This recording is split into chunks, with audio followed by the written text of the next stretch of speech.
music make you dance. Money, money, money make you smile. At least it would if you weren't facing the hard truth of under-earning.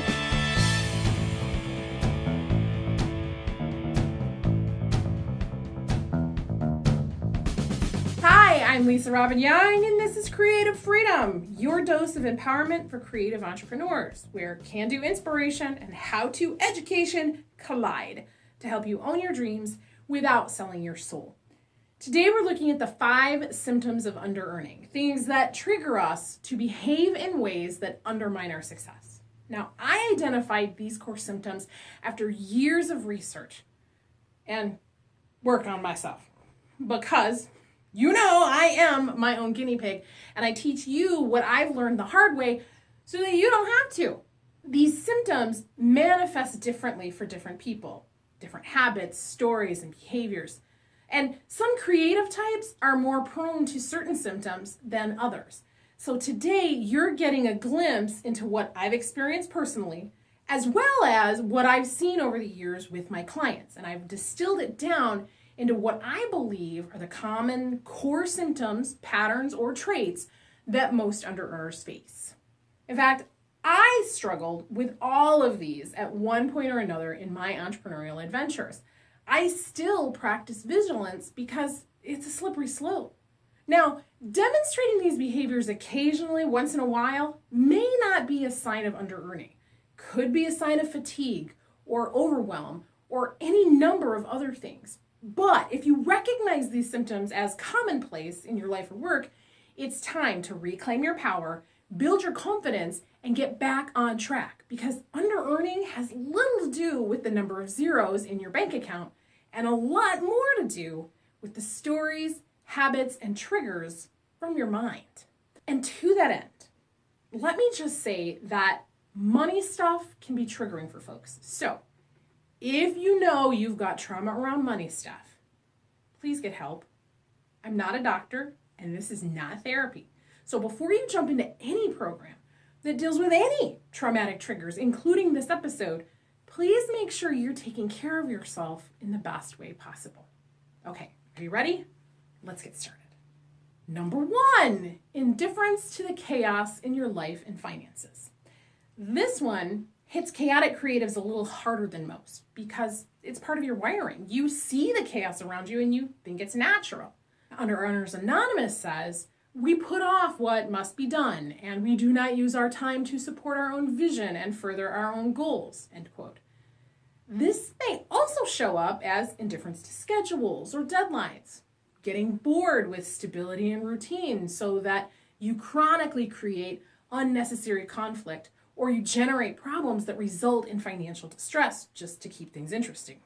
You may also live in a chronic state of financial chaos, living paycheck to paycheck, racking up debt, no savings, despite working all the dang time. Author Barbara Stanny says that the one thing most under-earners seem to have in common is this high tolerance for low pay. And that's a relative term, because I've seen 6- and 7-figure income earners living in a state of desperation where the business might be doing okay, but their own personal needs aren't being met. It's this feeling of being trapped and helpless, like there's nothing that you can do to change the situation. So you start to get used to it. You figure, that's just the way things are, and you put up with it. Well, if things are chronically slipping through the cracks, and you feel like there's little that you can do about it, you're probably caught up in a pattern of under-earning. Now, hard times teach us resilience and resourcefulness, so there's that. And I'd much rather not have the hard times at all, am I right? But many under-earners will find that this next trait keeps them from being able to have that kind of ease in the first place, and that is refusing to receive. We're talking ideas, gifts, compliments, and yes, money. This one shows up in a variety of ways. You might wave off or reject ideas that someone gives you that could improve your income or your life because they feel too risky, or that's kind of uncertain. You might choose to just go it alone, which is common for fusions and linears who fear sharing control, even when it's clear that you need help. Or worse, you start to feel guilty or uneasy about asking for help, or even getting paid what you're owed for the work you've already done. Look, just because it doesn't feel like work doesn't mean it has no value or that you shouldn't be paid for it. There's a time and a place for free and barter and trade work. Be clear and intentional about your resources. Time, energy, money, attention. Once they're spent, you can't get them back. Now, sometimes we resent others' wealth. So our voice of anger says, well, I'll show the world, I'm going to charge less and I'm still going to be successful. And we're not, and we still can't pay the rent. Again, this is where Stanley says, quote, under-earners often fixate on their competition. And as a result, they can get downright negative about money or people who have it. As a rationalization for their self-sabotage, they often think that there's virtue in being poor, and they criticize those who are focused on financial gain. There's no glory in being broke. There's no sense of nobility in being poor. Ask someone who has no money. Ask a panhandler on the street. They'd much rather be doing just about anything else. So really check your intentions and motivations here. If people are trying to offer you compliments, money, or help or support in some way, and you keep pushing them off, that could be a sign that you're under-earning. Now, there's another side to this seemingly altruistic coin of wanting to do good and giving things away. It's called giving for validation. If you're sharing your resources out of a sense of guilt, duty, or a need to please others, to get them to like you or see you as a certain kind of person or get something from them, then you're giving for the wrong reasons. And this includes working for free. Like I said, there's a time and a place for free, but chronic behavior like this is a cue that you're likely an under-earner. Working for exposure, it's a big part of the world of creative entrepreneurs. So I will take this moment to remind you that people die from exposure, yo! This bears repeating. I said earlier that under-earning is not about the number of zeros in your bank account. It's about your attitude, your intentions, and your habits around money. So check yourself. Why are you giving of yourself in this way? There are so many other things you could be doing, not just to earn money, but to just enjoy your life in general. Oh, and I hear that voice that says, but Lisa, I need the money. Like I said, sometimes we have to have a bridge job or take a second job to cover the bills. Sometimes we have to do the unfun stuff to finance the fun stuff we want to be doing. I get that. I've lived that. And I have so much compassion for people who are in that position. When I first moved to Nashville, I had to do it. I even felt a little shameful about it at first. And shame is a core driver of under-earning, and we're going to talk about that in another episode. That's how important it is. But then I realized nobody else was going to pay my bills. Like, if they wanted to pay my bills, then they could judge me. But if not, then I had to take care of me in a way that worked for me. If you want to build this thing that you love into a profitable, sustainable business, you need time to make that happen, both long-term time and time in your daily calendar. 6 figures in 6 seconds is a unicorn story. 6 figures in 3 to 6 years is about average. And if you're trying to do that in an hour a day, then you're going to lean more towards 6 years than you will 3. You got to give your optimism a healthy dose of realism and vice versa. Give in ways that make sense and feel appropriate. Don't just give in the hope that you're going to get something, whether that something is esteem, prestige, or future compensation. God forbid you should get hit by a bus tomorrow, and then what will all of that exposure have brought you? Not much.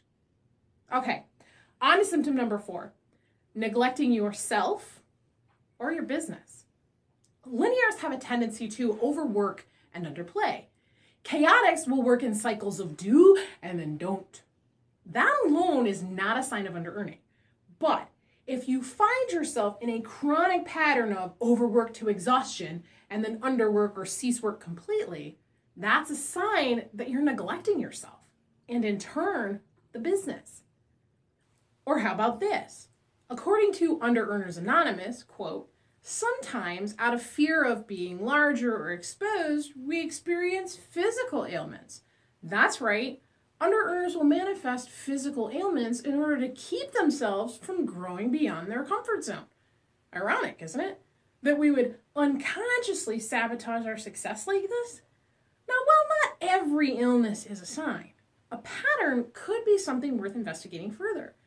If you're working to the bone and then collapsing in a heap, if you're developing illnesses every time you're about to level up, or if you're constantly behaving in a codependent manner, putting the needs of everybody ahead of you, then you might be an under-earner. You're caught up in a feast or famine cycle that's pulling you in all kinds of directions out of a fear of the consequences you'll face if you don't keep moving.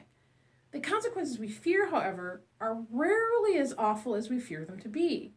That's why it's important that you're checking your motivations and intentions on a case-by-case basis, because if you don't, it can lead you to symptom number 5. You let fear drive the bus.